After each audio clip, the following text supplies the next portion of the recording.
What is up, my YouTube family? Welcome back to my channel. If this is your first time here, then it's just welcome and not welcome back. Go ahead and hit the subscribe button because you will not be disappointed unless, of course, your taste level is lacking. I'm done with y'all girls. Like, I done tried to help y'all. I don't know what else to do. But for everyone else, hi, welcome back.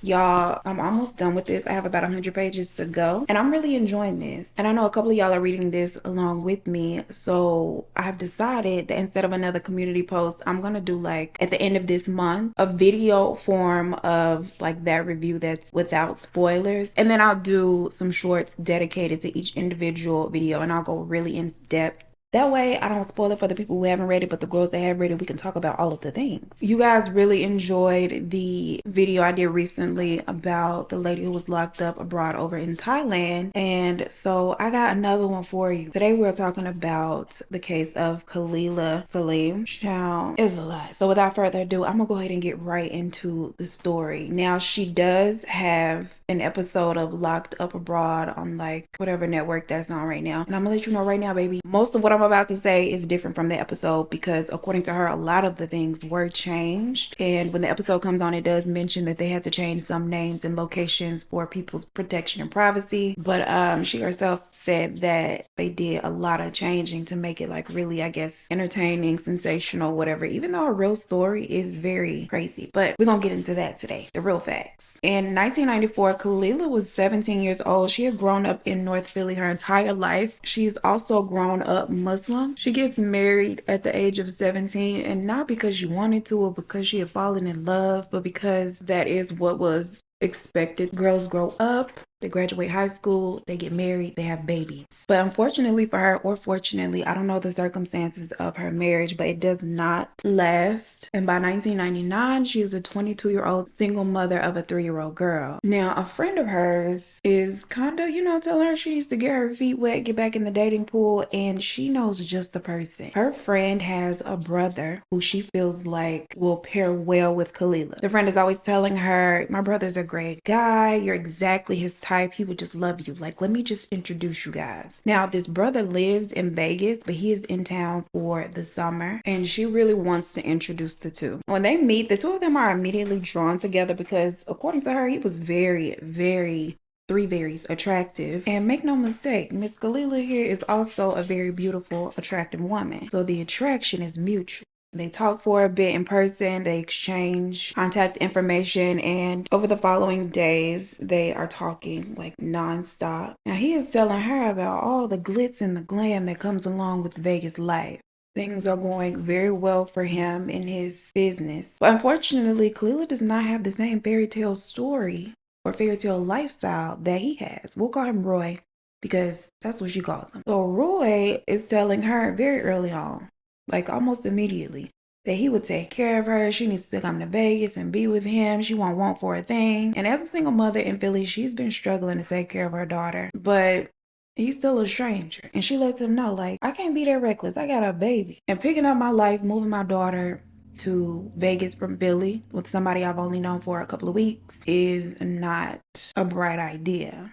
But after 3 months of consistent communication, he convinces her to come to Vegas just to visit. And he was like, bring your daughter too. She can visit as well. This visit turned into her permanently moving there after 3 months of dating. He is feeding her a dream, telling her he could change her life, that all of this could be hers. Now, make no mistake, he does have a nice house, nice car, and apparently a lot of money. And he's telling her all of this could be hers. All she has to do is agree to be his woman. And from there, she nor her daughter will want for a thing. He shows them a really good time when they first get there. They go to all the nice restaurants, all of the cool spots. It is like they're on vacation. But Roy's like, baby, this is every day. You could be living like this every day with me. Anything that she wants, she just has to ask for it and he will do his best to make it happen. He puts Khalila in a Jaguar, buys her diamonds, allows her to shop with his car without a limit. And by now, she is aware that his money, most of his money is ill-gotten, that he's a drug dealer. But she doesn't care because mama got a Jaguar and lots of shiny things.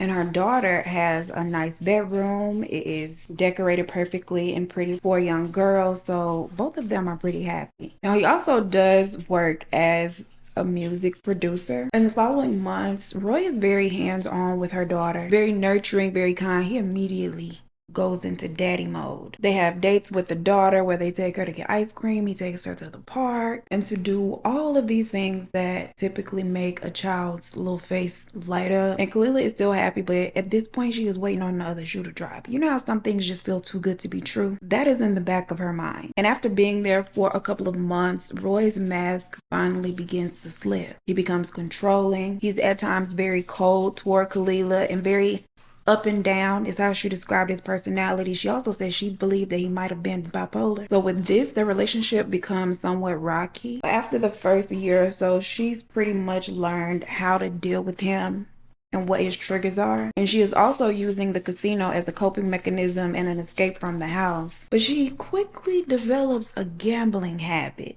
And when I say gambling habit, she would be at the casino for 2 days in a row, not having been home, none of it. And this, of course, leads Roy to think or believe that she is actually out here cheating with another man. Because, girl, why are you spending these nights away? So now there's another something that is steering their relationship into a downward spiral. And it's not long before Roy becomes physically abusive toward her. And this abuse progressively becomes worse. There's a point 2 years into their relationship where they have been on the outs for months. She's threatened to leave him. He's threatened her if she does leave him. It's just a toxic situation. And then Roy comes home one day after they've had a particularly bad fight, and he tells her that he doesn't like where they are. He would like to get back to the love, and he doesn't mind working toward that. He's actually made the first step. The carnival is currently going on in Panama. He's booked them tickets to fly over, made all the arrangements for them to spend a week there on vacation, just the two of them, with hopes that this time away together will bring them closer and allow them to start over fresh. Kalila has never been out of the States, so she is very excited about this, and she also appreciates this gesture. It was sweet. To her, it felt like he was really trying, that he really wants this to work, wants to put the bad stuff behind them. And she does too, because she did not have a plan B if this relationship did not work. And she didn't know what she would do if she really had to leave that house. He also tells her that his sister is going to keep her daughter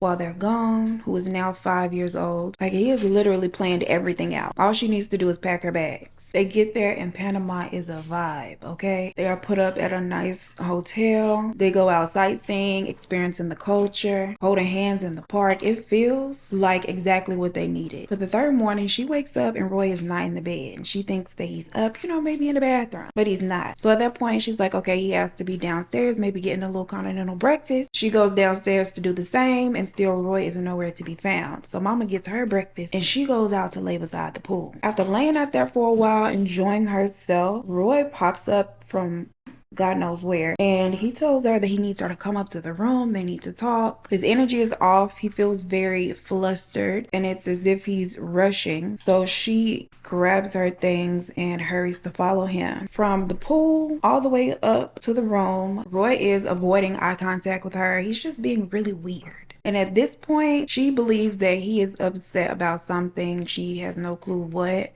So she just braces herself for an argument of some sort. But they get back to the room and Roy starts to hyperventilate. And she also notices a duffel bag that is there on the bed that was not there before. And she is 100% certain they had not traveled with. But before she can even mention anything about it, Roy tells her that something has come up work-wise. One of the talents that he is working with producing, they're about to sign this deal. He needs to fly back to the States immediately. This will be big for his career. And he is about to leave, like, right now. He then tells her that she's been having such a great time there. They both have. So he doesn't want to cut her vacation short. He doesn't want her to have to pay for this unforeseen event. And so she's going to remain there in Panama and finish out the week, especially since he's already paid for everything. She does not want to stay without him. She's like, oh no, I don't mind. Like, I'll travel back. But he is insisting that she stay there in Panama. And he promises to make it up to her with a trip to Paris. And he knows that Paris is on her bucket list. Like, this is one of the places that she just has to see before she leaves this little ghetto earth. He tells her that instead of her flying back to Vegas after this Panama trip, that he'll fly her straight to Paris and he'll meet her there so they can kind of pick up where they left off as far as them vacationing or BAEcationing. And while he is doing all this talking, honey, he is grabbing all of his things, shoving them in his suitcase, so he can head back to the airport. He then brings her attention to that new bag and tells her that he picked it up for her. He's leaving it there for her so that she can do some shopping in Panama and some shopping in Paris, and she'll have this extra luggage between these two places to put all of her new nice things. Once he's done packing, he hands her $2,000 in cash, tells her, "I'll see you in Paris," blows her a kiss, and he is out the door. And all of this, him making it back to the room, packing up all of his things and being out the door, happens within a 10-minute time period. It was very fast. Now, at this point, him grabbing his things, going back to the airport and leaving her alone in a whole different country had her so thrown off that the bag feels pretty much insignificant. She's not even thinking about the bag. She is thinking about how she can't believe this man up and left her. Same, sis. And for a second, she was like, wait a minute, I got my return ticket, baby. I could actually go. But when she goes to look for a return ticket, she notices that Roy has taken her return ticket back to Vegas with him. So she does not have a return ticket. For the next 2 days, she is unable to reach him. She is calling him. He's not answering. Texting. He's not answering. She reached out to his brother. No answer. So she decides to just busy herself with sightseeing in Panama, doing a little shopping. And finally, 3 days after him being gone, he reaches out to her very casually and is like, "Hey, how you doing?" And she was like, "What do you mean how I'm doing? You've left me in another country and you haven't been answering my calls." And Roy is like, "Well, what's the problem? You still have money, don't you? You're enjoying yourself, right? Like, do you need more money? Is that the problem?" And he also asks her, "Where's that bag?" They go back and forth for a bit because she's still hung up on the fact that he just left her and he was not answering the phone. And she pretty much tells him, "Damn, this bag. Like, why would you be asking me about this stupid bag?" She hadn't even thought more about the bag since he left. She hadn't picked it up, she hadn't touched it, and she thought it was very weird that he was asking about an extra piece of luggage. She goes over to it and picks it up, and it's very heavy, but it's empty. And when she looks a little closer, like on the inside, she can see a pocket that has been sewn into it, and it dawns on her, he has tricked me into making a drug move for him. Her heart sinks. She is both afraid and concerned and upset, and makes it clear that she does not want to be involved in anything like this. And then Roy puts her daughter on the phone. When he returns to the States, he immediately went to his sister's house and he picked up her daughter. So her daughter's on the phone talking to her, telling her all of the places that she and daddy have gone to the past couple days, all of the fun things that they've done. Baby girl is just as happy as ever. And Kalila does her best to sound normal, trying not to alarm the child. Internally, she is freaking out, but she doesn't want her baby to freak out. So she's trying to keep it cool. And then Roy gets back on the phone. It was very much a passive-aggressive threat. He asks about the bag again, and she lets him know, like, yeah, I still have it. It's still here in the room. And he's like, "That's great, because I need you to move that for me, and I'll be in touch in a couple days." The phone call ends, and she just could not believe that he has put her in this situation. Now, at this point, Mom is weighing her options. She can leave the bag there, take that cash, and buy herself a plane ticket, which is what I would have done, okay? She can alert the authorities, explain the whole situation, that her boyfriend has left her with this bag of drugs and wants her to transport it. But she decides that's not a good idea because it's not likely that they would even believe her. She don't want to be hauled off to jail immediately. But then she thinks about him having her daughter in his possession and all the ways that he could use her to retaliate against her for not pulling this move off. And then she gives him the benefit of the doubt that, like, I'm his woman. He wouldn't put me in a situation where I would really be risking my freedom. Like, if he has me over here, I'm sure he has worked out all the kinks, and there can't be a chance that, you know, I'll be hauled off to jail. She believed that he would not put her in this situation if he wasn't absolutely sure that she would make it home unscathed and free. So she decides, all things considered, it's probably in her best interest to just go along with it, do what he says, and then once she gets back to the States, she could just end things with him. She would know better, and she would not allow this to happen to her again. After this phone call from Roy, she does not hear from him for another week. But during that time, she has found a casino. And she has been down there spending up all the little money he gave her, having a time, blowing it all. When he gets back in touch with her again, he tells her that she would not be leaving there going straight to Paris. She would actually be flying to Costa Rica from there. And she would be traveling to Costa Rica on a bus. not a plane. And a cab would be there for her first thing in the morning to take her to the bus station. Now, the following morning, she wakes up and she's a little nervous, but she is thinking, like I said, she would just complete the move, get on to her daughter, everything will be fine. But she was certainly going to be done with Roy. And traveling by bus felt a little safer than flying with drugs. So she wasn't that worried until the bus gets pulled over at the border crossing and everybody on the bus is told to get off, get their things, and line up. They are going to be asked a few questions, and they'd also have the little drug dogs come in and sniff their things. And Kalila grows very nervous. She does her best to play it cool, to not look as nervous as she is, and she answers all of their questions with a calm, cool head.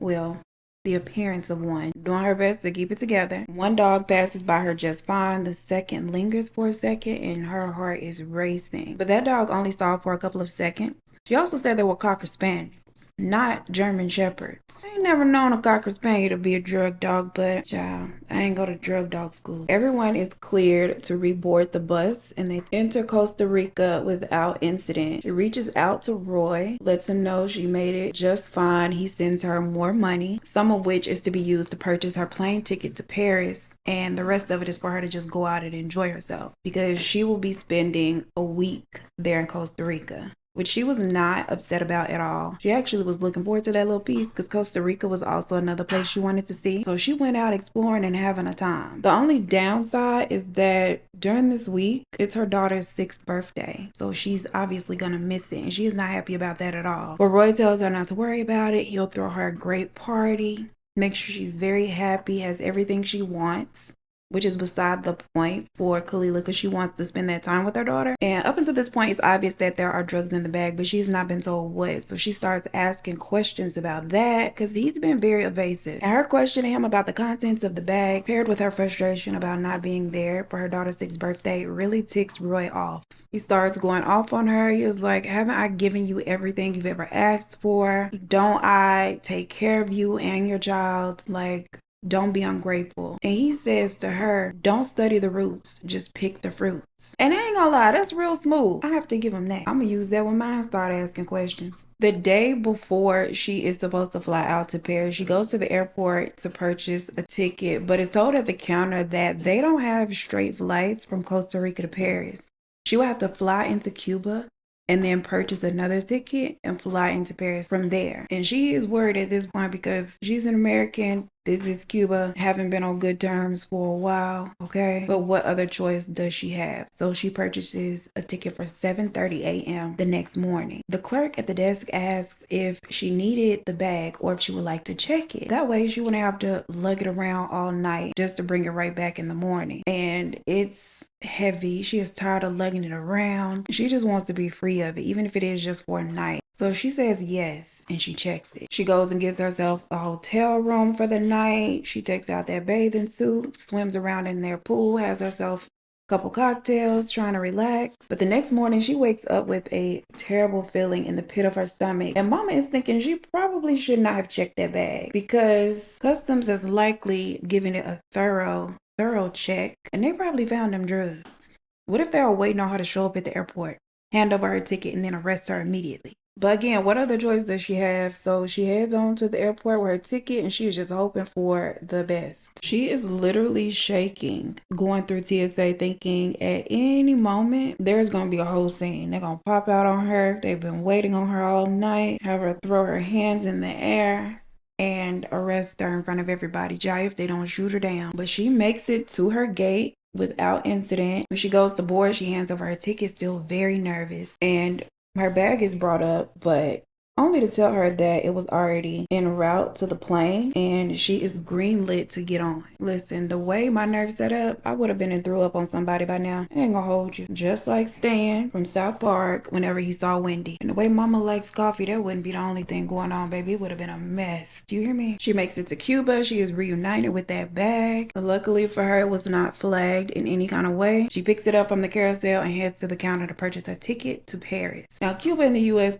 been on the rocks for quite some time, so they're really hassling her, giving her a very hard time. They want to flip through her passport. They want to know why she is there. And she tries to explain to them that she is just passing through. So they tell her, if you are not gone in 24 hours out of our country, we will come find you. And she was like, heard, let me get a ticket to Paris, please. No return. Now, while she is getting her ticket to Paris, she overhears that another woman is also purchasing a ticket to Paris, and she's by herself as well. She's a Middle Eastern woman, and she recognizes this woman from her flight into Cuba. So she approaches the girl to try to, make a little friend. The two strike up a conversation, decide to grab some lunch together. The woman, who she calls Laura tells her that she's just doing some solo traveling, having a good time. And Kalila is like, yeah, same. The two of them have other conversation. They're really enjoying each other's company. And Kalila suggests that they get a room together to save some money. Now, it's not really about saving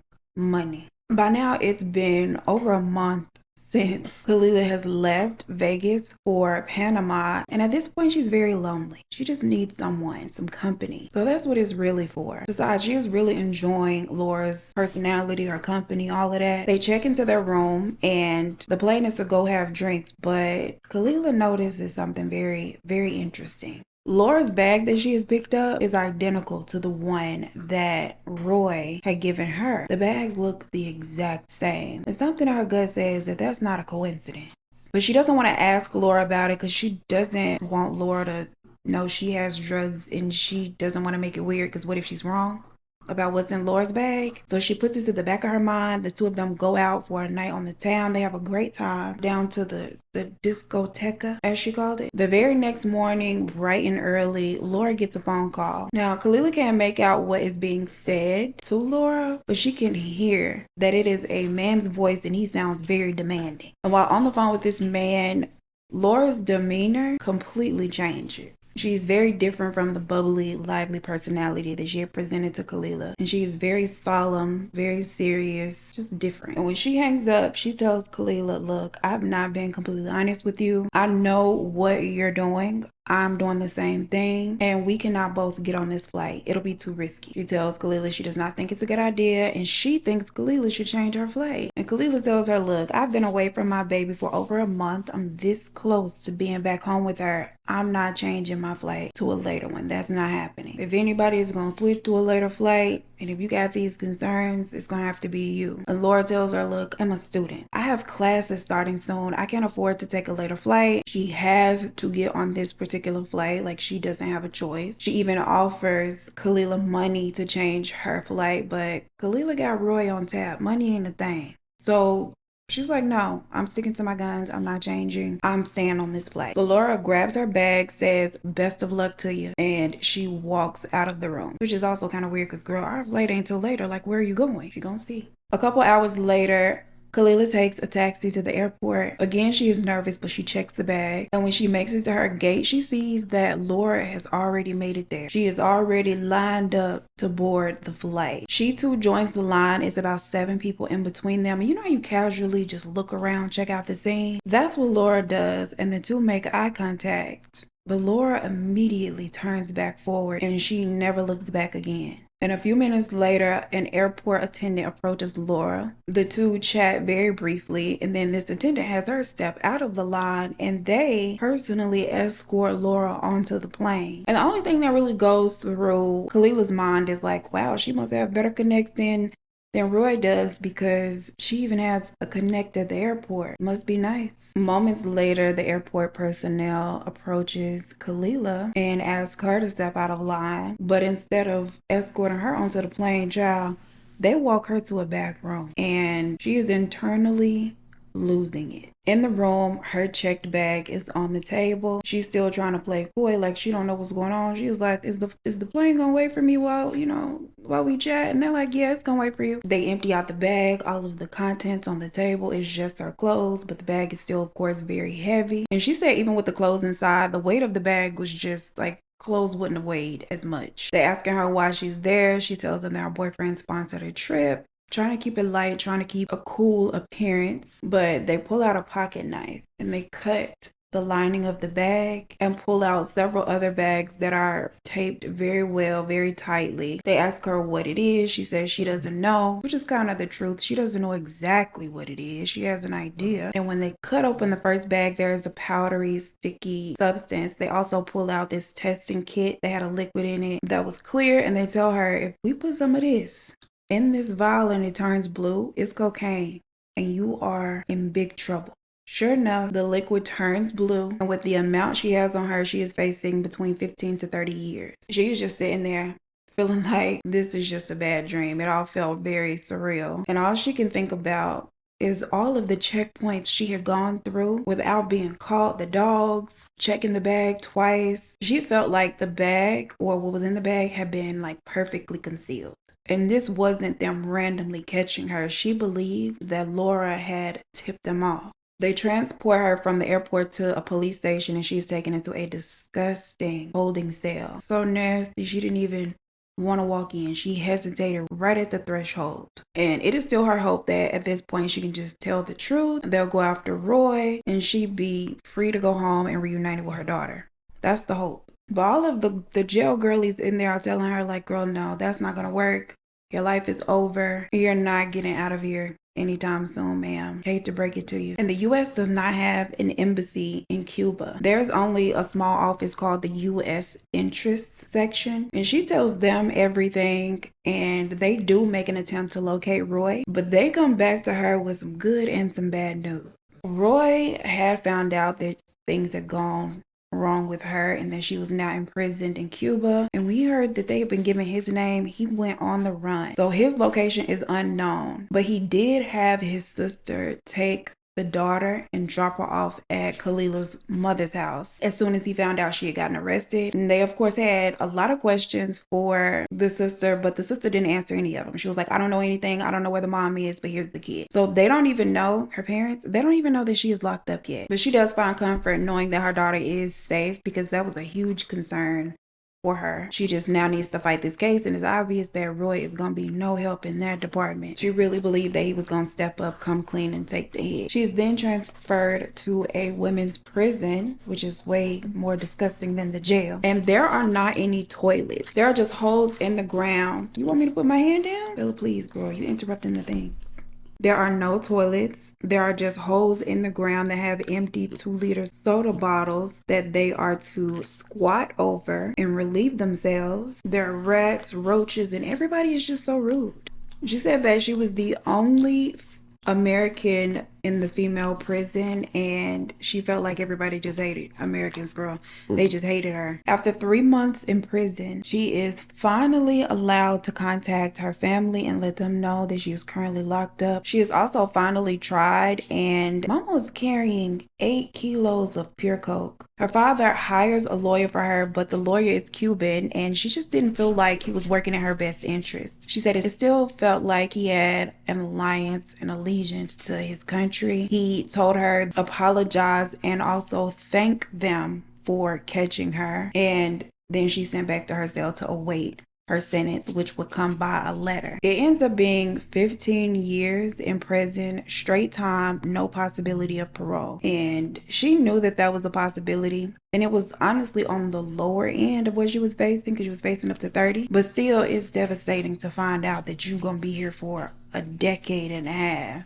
And then she's also frustrated because she does for herself. She regrets deciding to see it through as opposed to aborting the mission. She also felt really guilty and heartbroken because she wouldn't see her daughter. For all that time, she knew her parents were not going to bring her to Cuba to visit, so she just wouldn't see her for years. And I don't think that they were allowed to receive photos, if I'm not mistaken. So she just puts her head down, tries to busy herself with books and tasks herself with trying to learn the language, because she was going to be there a while. And not many other girls in there spoke English. And Khalila spends 6 years in that Cuban prison before being granted early release November 18th of 2006. And even being given that news that she was going home was bittersweet. It was kind of like an emotional roller coaster, because they informed her January of that year that she was going home, but they didn't tell her when. and they didn't actually send her home until right before Thanksgiving. But she does make it back home to Philly. She is reunited with her daughter, her family, her friends. They all welcome her back. And she was afraid that her daughter would be angry with her, or that, you know, just like with the last lady having reservations about the feelings that her child would have, Kalila had the same worries, but her daughter was just happy to have her mama back. The last time they seen each other, she was 5 years old. So it was a very, very happy reunion between them. Here are some really cute photos of the girls. Now, Roy was never caught up with relating to these charges, but he did later catch a drug-related charge, and he spent some time in prison himself. So I guess karma caught up with him. And that is pretty much it for Kalila Salim's story as it relates to her being locked up abroad, of course. Please let me know your thoughts down below. Comment them, like the video if you have not, share the video with a friend, subscribe to the channel if you are not subscribed. And as always, I appreciate you so much for spending your time with me, and I look forward to seeing you in the next one. Peace. If this is your first time here, then it's just, why do I always mess this up? And it's been how many years? Single mother of a 3-year-old girl. I can't talk. How well business is going from him. He is telling her about all the glam. But unfortunately, Kalila does not have the same fairy tale. Come on now. He puts Kalila in a Jaguar. Over the following month, in the following months, he is very but she eventually, y'all in here making all the noise. Just all the noises being made. Blue, why are you just staring at me? And giving him the benefit of the doubt. And getting, jeez. After this call with him, she does not hear for him. And she will be traveling to Costa Rica on a bus, not a plane. Child, not you that sleepy. She's of course put all of her. But the next morning she wakes up with a, moments later, airport Hey Bella Pig. Child, here goes y'all. See, you get up here and you do too much. Okay, look, don't get up here snorting the setting powder. Don't lick my lips. Just chill. Just chill. I'm gonna try to do this with you. Sweet girl, sweet prettiest girl. Oh. Hey. What'd I say? What did I say? Piggy. Do you just get too excited and you do too many? You do too much. I'm gonna show my sweet girl. Please be still and breathe quietly. Ugh. Bella, please. 2-liter like soda. Why you giving me a high five? There are just holes in the ground. You want me to put my hand down? Bella, please, girl. You interrupting the things. Y'all can't see her, but she's slapping me. Hey, mama, you're so pretty, but you're violent. Give mommy 5, okay? You want to get up here and lick on your elbows, and I just don't have the time or the patience. Hi, mommy. Okay, no.